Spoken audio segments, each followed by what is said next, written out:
Hi, this is Savara from Scrappy Mania, and today I just want to give you an idea because I went ahead and made a palette for my daughter, and I do have a video of me making her palette, and I did upload it, and I showed you these are the new Shinhan watercolors, and I did a comparison with these with some other watercolors that I have, and they look pretty nice. So there was some little left over in the tube, so I went ahead and wanted to create a small little palette for myself with these watercolors.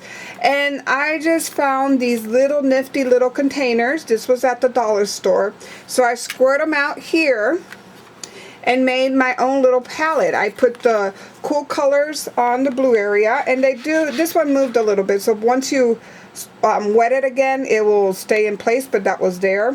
That's the only thing I found, that one moved, but the other ones are pretty good. So what you can do for that one, if you want to glue it down, I can take a little bit of this glycine, just put a little bit on there, because this is kind of like sticky. Just put a little bit on there, and that should, see, it glues it in place. And there was another one that moved. This one moved, so I'm going to go ahead and put a little glycine on here, glue it in place, and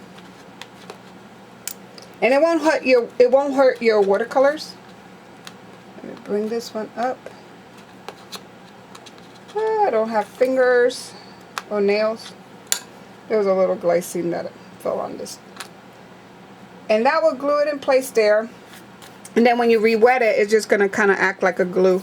But other than that, I created this little palette. So you can create something like this, especially if you do classes. What you can do is you can buy a bunch of these. These are $1. Then you can put your watercolor, a little bit of watercolor for your students, and then you give them this. And you could even include it with the cost of the class. You can make them a little palette with a little bit of your watercolors. You give them have them create a little swatch, and then use it for a project. So I hope I gave you an idea, and thank you for watching. Bye now.